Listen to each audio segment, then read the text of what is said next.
Japan's success against China and Russia in the Sino-Japanese War and Russo-Japanese War made Japan a very strong country in East Asia.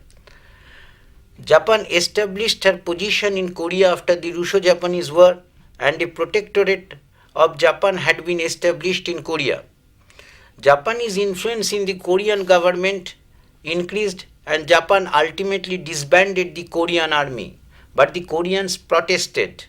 These protests were ruthlessly suppressed by the Japanese authorities in Korea. In August 1910, Japan quietly annexed Korea. By 1912, Japan became one of the major imperialist powers with her colonies in Korea and Taiwan and major interest and predominant rights in Manchuria.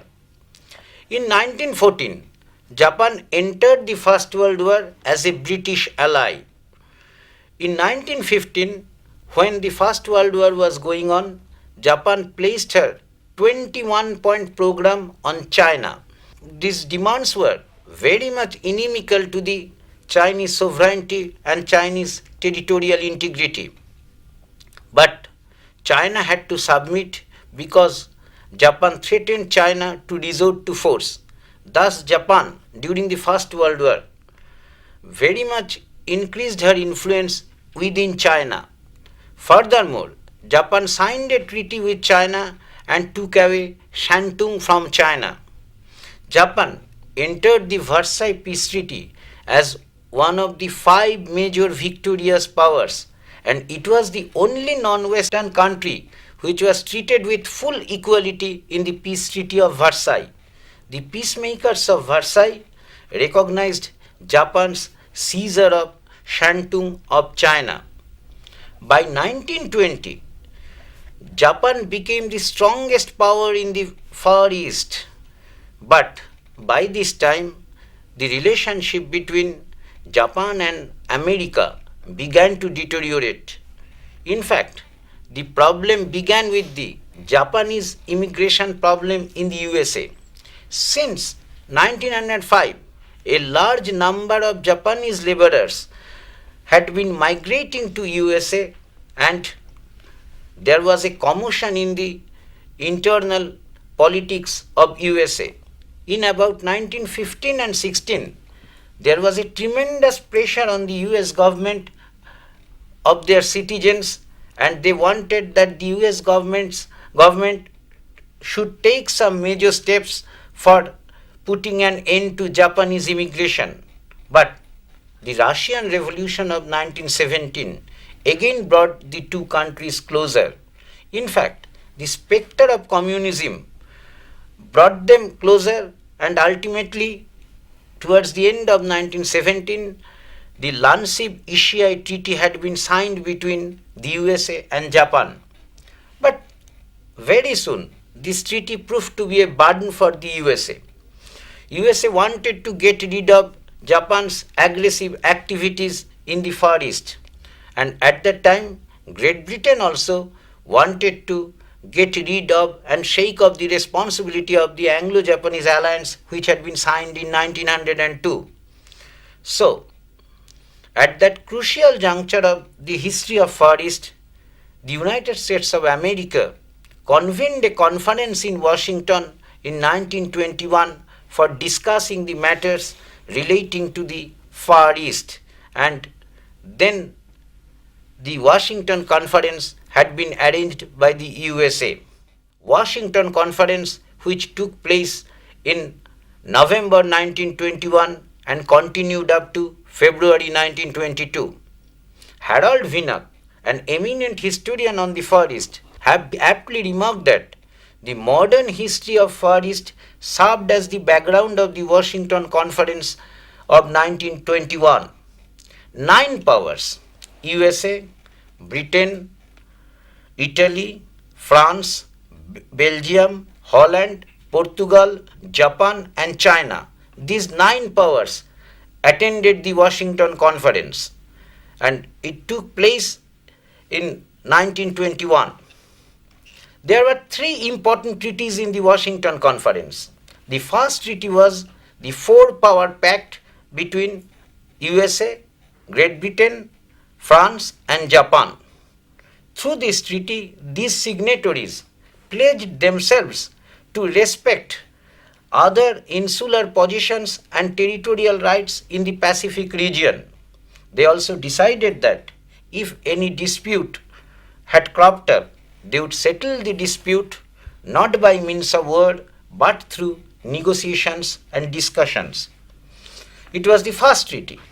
Then the Five Power Pact or Five Power Treaty had been signed between the USA, Britain, Japan, France and Italy.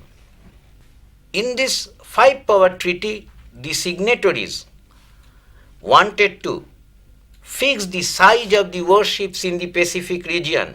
In fact, the objective of this treaty was restrain Japan's warships and naval bases in the Pacific. It had been decided that the size of the warships would be fixed in the Pacific. Moreover, the ratio of naval power would be as such: USA 5, Britain 5, Japan 3, Italy 1.75, France 1.75. It would be the ratio of the naval power, which meant Japan would be able to retain 60% of the naval power maintained by USA and Britain. Finally, on 6th February 1922, the Nine Power Treaty, that is, all the participants signed the Nine Power Treaty, and it was the final treaty of the Washington Conference. Through this treaty, the signatories pledged to maintain territorial integrity, sovereignty and independence of China. But in fact, this was a farce, because still many Western powers had been enjoying extraterritorial rights in China. Moreover, they had a role in determining the tariff structure of China as well. So, at least to the Chinese, the provision of maintenance of territorial integrity and sovereignty of China appeared to be meaningless. Japan accepted the provisions of the Washington Conference very reluctantly. Particularly, the militant nationalists of Japan and the military leaders of Japan refused to accept the provision. They even accused Shidehara, then the foreign minister of Japan, for adopting a weak-kneed Chinese policy, as Japan was forced to cede Shantung to China once again. But finally, they had to accept because USA and Great Britain forced them to accept. E.H. Kerr rightly observed that Japan unwillingly renunciated her claims on the Far East and on China, so there was ample scope for future trouble. The moment the militant nationalists of Japan began to acquire political power, they wanted to violate all the clauses and provisions of the Washington Conference. In fact, Manchurian crisis appeared to be a break, and when the aggressive Japanese foreign policy became manifest with the breakout of the Manchurian crisis in 1931, that is just a decade after the Washington Conference. Sir, in the Washington Conference, all the nations were being represented by their sovereign heads. But in China, there was no particular head like this, because in this period, China was under warlords. So who was representing China in the Washington Conference? China was represented by one of the warlords, Yuan Shikai. In fact, it was very much related to Chinese history. China was not a colony like India. As Mao Zedong told, China was in a semi-colonial and semi-feudal status. There were some pockets with special interests of the Western powers and later on of Japan. But there was a sovereign government of China. Up to 1911, there was a Chinese monarchy. In 1911, there was a bourgeois revolution, and for time being, Sun Yat-sen became the president. And then came the period of warlords. And the time Washington Conference was going on, at that time there were warlords. It was a paradox. In fact, China had a sovereign status, But all other powers had their pockets and extraterritorial rights in China, you know. So there was a representative whom they fixed, he represented China. China was in a semi-colonial status. During the Washington consensus, when the ratio of the warships were being decided, it is found that Japan got the right to have more warships compared to Italy or France. Why is it so? Was it because Japan was more imperial? So far as her imperialist policies were concerned, was Japan more superior to Italy or France? What gave this non-Western country more power than Italy or France? Japan was the most superpower in the Pacific up to 1920. Even Japan had warships even more than USA and Britain. So one cannot make Japan last. USA and Britain in fact wanted to make Japan third, at least third, that Japan cannot extend her warships and naval base in the Pacific.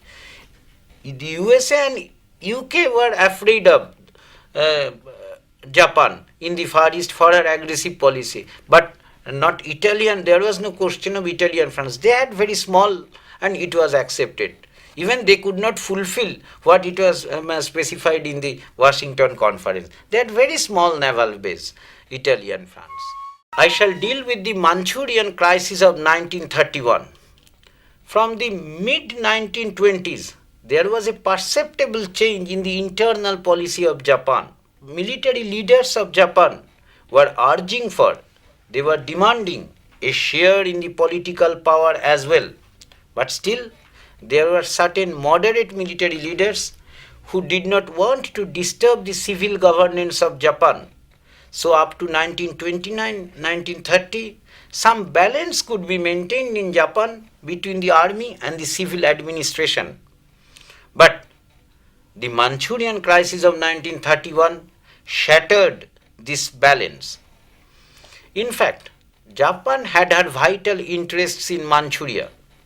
About 75% of the total foreign investment in Manchuria was of Japanese investment. Moreover, at least 10 lakhs of Japanese people began to reside in Manchuria since long.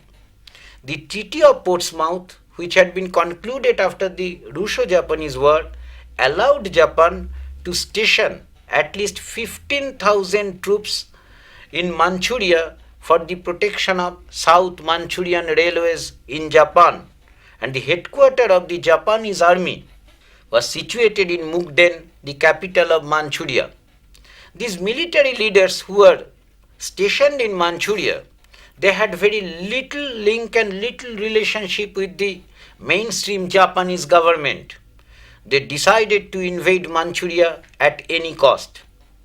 On September 1931, there was a bomb blast in the South Manchurian railways. Japan took it as a pretext and accused the Chinese authorities for this bomb blast. Japan immediately unleashed a large-scale war against Manchuria, and in no time, Mukden had been captured by the Japanese army. Within a few days, all the cities situated in the north of Manchuria, all these were Chinese cities, all those cities had been annexed by Japan. By 4th January 1932, Japan's victory over Manchuria was complete. Japan then dislodged. In Japan means the army officers of Japan dislodged the provincial government of China in Manchuria and set up a puppet Republic of Manchukuo towards the end of 1931 and in early 1932. China had no other alternative but to complain to the League of Nations. China complained to the League of Nations for this arbitrary intervention of the Japanese authorities in Manchuria. The League of Nations immediately set up the Lytton Commission for a thorough inquiry of the incidents in Manchuria.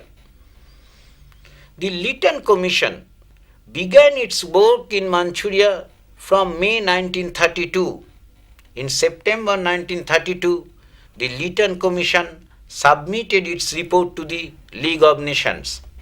The Lytton Commission accused Japan of aggressive designs in the Far East. It also dismissed Japan's pretexts and excuses for her attack on Manchuria. The establishment of Manchukuo had become a fiction according to League of Nations, and League of Nations claimed that it was nothing but a fictitious story that a Manchukuo republic had been set up by Japan there. Further, the League of Nations recommended that an autonomous government in Manchuria should be established after a thorough negotiation between China and Japan. The report of the Lytton Commission was placed before the General Assembly of the League of Nations in February 1933. The General Assembly accepted the report of the Lytton Commission and accused Japan. Immediately, the Japanese delegation left the meeting hall. Within 1 month, that is in March 1933, Japan made her official announcement of quitting the League of Nations. In fact, League of Nations looked helpless in the wake of Japanese aggressive attitude. League of Nations could not take any step against the aggressive attitude of Japan. And you know, there is an interesting book of A.J.P. Taylor, The Origins of the Second World War. Taylor wrote, the Manchurian incident was treated as a milestone on the road to war, the first decisive betrayal of the League of Nations.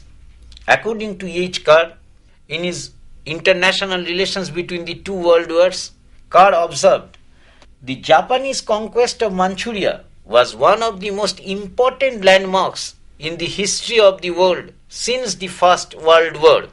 Why did Japan invade Manchuria?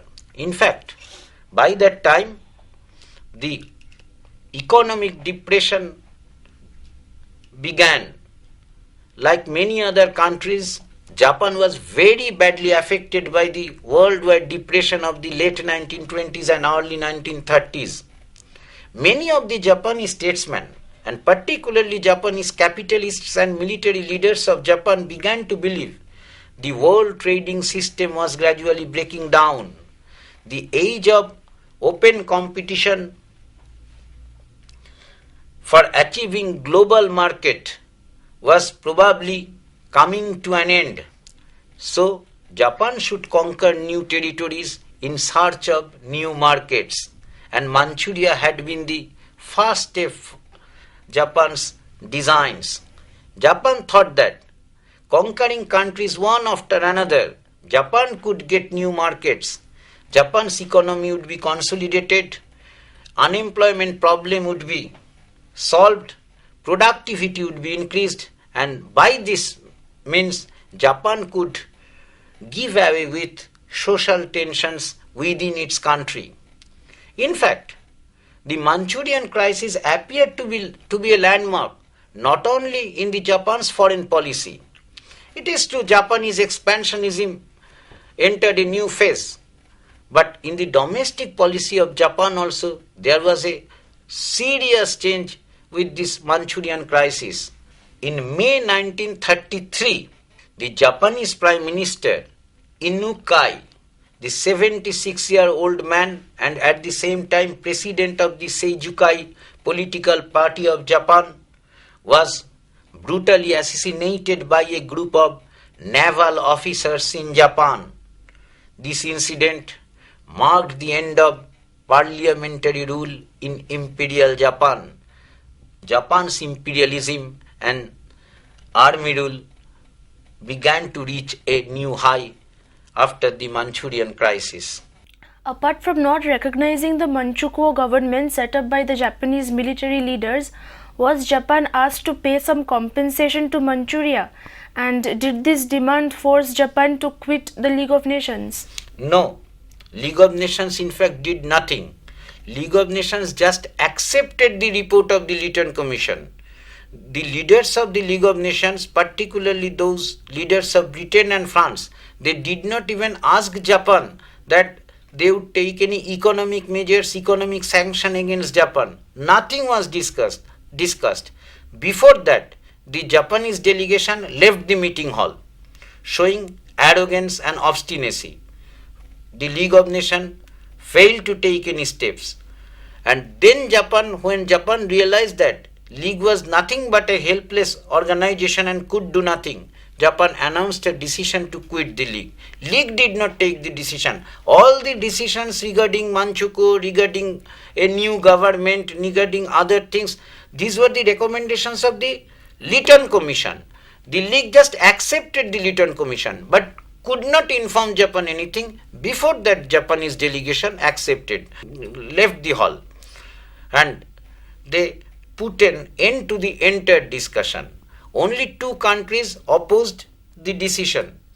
There were 44 countries present in the meeting of the General Assembly.